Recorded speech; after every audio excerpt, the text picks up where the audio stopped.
Imagine waking up in a world where everything you believed to be true, the values you were taught, the narratives you trusted, the very definition of reality itself, was not created by your own independent mind, but carefully constructed by unseen hands. A world where fear is not just an emotion, but a tool, where obedience is rewarded and questioning is punished. A world where the truth no longer matters, only the illusion that keeps the collective asleep. This is not science fiction. This is the story of mass psychosis, a terrifying phenomenon that has unfolded many times throughout human history. It's the process by which entire societies, from the most advanced civilizations to isolated villages, slip into a kind of group madness. People stop thinking for themselves. They accept lies without question. They police each other to enforce conformity, and those who dare to see clearly are cast out as dangerous heretics. What makes this phenomenon so dangerous is its invisibility. Those inside it do not know they are trapped. They believe they are the enlightened ones, defending the truth, when, in reality, they are sleepwalking through someone else's dream. In this video, we will unravel the hidden mechanisms behind mass psychosis, guided by the wisdom of ancient philosophers, modern psychologists, and history's harshest lessons. You'll discover how societies are deliberately led into madness, and more importantly, how you can break free before it's too late. This is not just a history lesson. This is a survival guide for your mind and soul. Let us begin. The idea that entire societies can lose their grip on reality isn't new. In fact, the seeds of mass psychosis have been observed for centuries by mystics, philosophers, and even ancient historians who noticed a strange pattern repeating across civilizations. From the witch hunts of medieval Europe to the rise of totalitarian regimes in the 20th century, mass psychosis follows a disturbingly predictable script. One of the earliest records of this collective madness comes from Plato, who warned that when society loses touch with truth, it drifts into illusion, and those who try to wake others from the dream are treated as dangerous enemies. In his allegory of the cave, Plato describes prisoners chained inside a dark cavern, mistaking shadows on the wall for reality. When one prisoner escapes and tries to show the others the real world, they refuse to believe him. They would rather cling to their comfortable illusions than face the unsettling truth. Centuries later, Carl Jung expanded this idea through the lens of psychology. He observed that when individuals suppress their own self-awareness, they become vulnerable to what he called the collective unconscious, a kind of shared psychological field where fear, prejudice, and unexamined beliefs are passed from mind to mind like a virus. Jung warned that in times of uncertainty, when people seek safety over truth, this unconscious field can overwhelm rational thinking, and entire nations can become psychotic. What's even more chilling is that this knowledge has been deliberately suppressed. The architects of mass psychosis, from religious leaders to political powers, understood long ago that a fearful, obedient population is far easier to control than a society made up of independent thinkers. The question is, how does this process begin, and why do people fall into it so easily?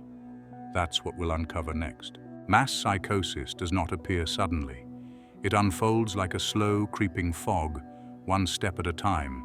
It begins subtly, almost invisibly, when the foundations of independent thought are quietly eroded. The first symptom? Fear. When fear saturates the air, the rational mind retreats. People no longer seek truth. They crave safety. And in that craving, they become desperate for someone to offer simple answers to complex problems. History shows us that the rise of mass psychosis almost always begins with the creation of a threat, an external enemy, a looming crisis, or a hidden danger that requires absolute obedience to overcome. The moment fear becomes the dominant emotion, critical thinking collapses. Instead of questioning narratives, people cling to authority figures who promise protection. They stop asking whether the solutions make sense. They only want relief from their fear. This is the first fracture in the mind of society. Hannah Arendt, a philosopher who studied the roots of totalitarianism, called this the banality of evil. The idea that the most horrific atrocities are not committed by monsters, but by ordinary people who simply stop thinking for themselves. When fear paralyzes reason, obedience becomes automatic. And once obedience is established, the next phase begins: propaganda. Propaganda is not just the spreading of lies, it's the careful construction of an alternate reality. It works not by convincing people of one grand deception, but by surrounding them with 1,000 small distortions until they can no longer tell the difference between truth and illusion. It's the slow boiling of the frog. Each new lie is small enough to be tolerated until the entire framework of reality is rewritten. Once propaganda takes hold, the creation of a scapegoat follows. Mass psychosis always requires a villain, someone to blame for society's fears and frustrations. It could be outsiders, political dissidents, religious minorities, or anyone who refuses to conform. By focusing collective hatred on this scapegoat, the masses are given a sense of unity, a purpose rooted in destruction. This pattern repeats endlessly across history. The witch hunts in medieval Europe, where fear of the devil led to the torture of innocent women. The totalitarian purges of the 20th century, where ideological purity required the silencing of dissenters. Even modern social movements, where online mobs cancel individuals who dare to question accepted narratives. At each stage, the population believes they are acting for the greater good. They see themselves not as victims of manipulation, but as righteous defenders of truth. This is the ultimate trick of mass psychosis. It convinces the insane that they are sane, and the sane that they are dangerous. The only way to break this cycle is to understand the deeper forces that drive it, because fear and propaganda are only the surface. Beneath them lies something even more insidious, and that's what we'll explore next. If fear and propaganda create the outer shell of mass psychosis, what lies beneath is even more dangerous: the loss of individual identity. When mass psychosis takes root, people no longer see themselves as unique beings with personal thoughts and inner truth. Instead, they dissolve into the collective mind, a mind ruled by the dominant narrative, a mind that no longer tolerates questions or doubt. Carl Jung warned of this very danger. He called it psychic infection, a state where the individual sense of self is replaced by the unconscious desires of the group. When people surrender their inner compass in exchange for acceptance, they become psychological mirrors, reflecting the beliefs of the crowd rather than discovering their own. This psychic infection is self-reinforcing. The more a person conforms, the more alienated they become from their authentic self.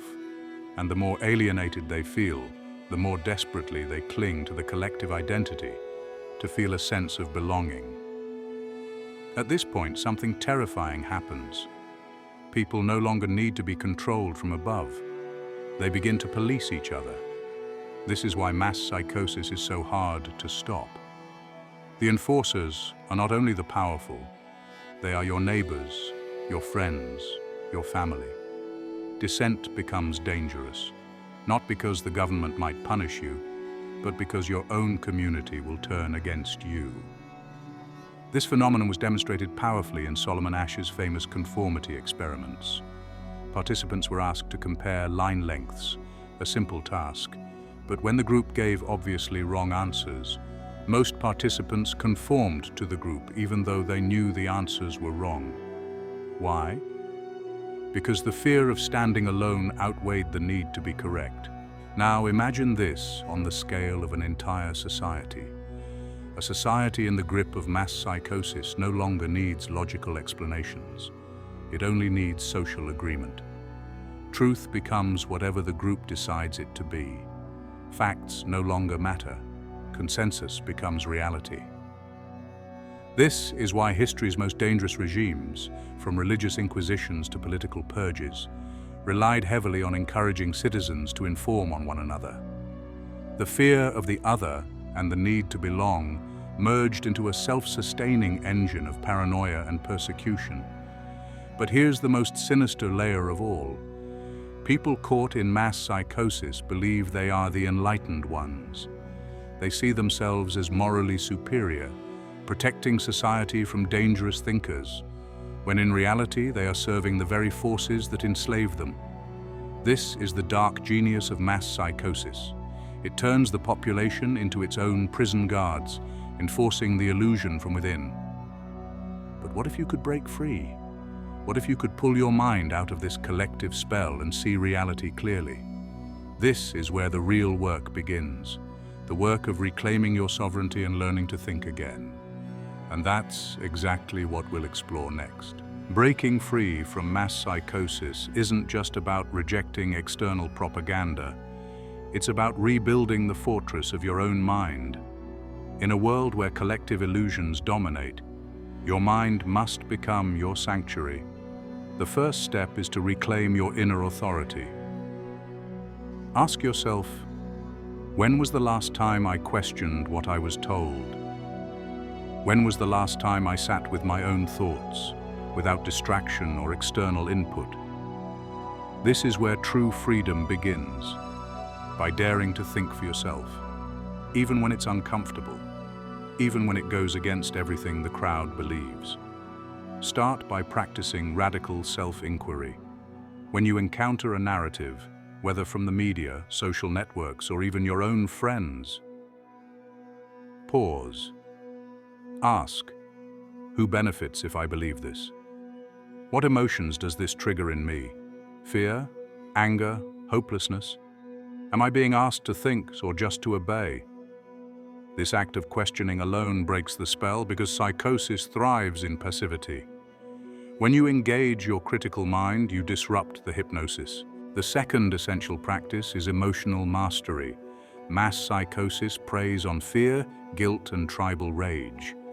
If you can observe your emotions without being owned by them, you become far harder to manipulate. Techniques like mindfulness meditation, journaling, and daily digital detox can help you create space between your true self and the noise of the collective mind. Next, seek diverse sources of knowledge. Psychologist Joost Meerloo, who studied mass mind control, warned that monoculture of thought is the breeding ground for mass psychosis. Read books from opposing viewpoints. Study history, philosophy, and ancient spiritual traditions. The more complex your thinking, the harder it is to trap you in simplistic groupthink. Finally, cultivate the courage to stand alone. This may be the hardest step of all. The pull to conform, to be liked, to avoid conflict, is deeply human. But as Viktor Frankl wrote, between stimulus and response, there is a space. In that space lies our power to choose. In that choice lies your freedom. Every time you choose truth over comfort, you weaken the grip of the collective illusion, not just for yourself, but for everyone who witnesses your courage. Because consciousness is contagious, and when one person wakes up, it creates ripples that awaken others. The story of mass psychosis is not just a story about history, it's a story about right now, about the world you live in, the conversations you have, the choices you make every single day. The madness doesn't begin with tyrants. It begins with silence. With the moment people stop asking questions because asking is uncomfortable.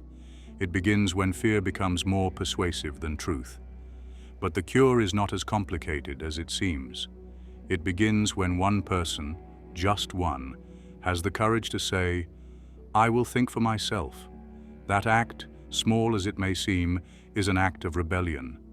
It is a spark of light in a room that's grown too dark. The truth is this: mass psychosis only survives because people allow it to.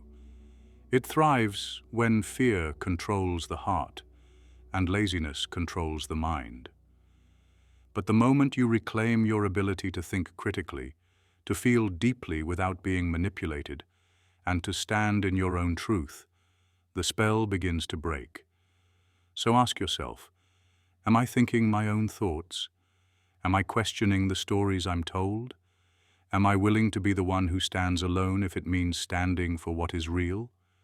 Because when enough people choose awareness over comfort, the illusion collapses, and with it, a new world can be built, one shaped not by fear, but by truth.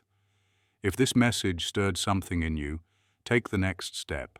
Share your thoughts, start the conversation, and most importantly, never stop asking questions. Because the fate of the world isn't shaped by the masses. It's shaped by the few who have the courage to see clearly, when everyone else chooses to look away. What role will you play?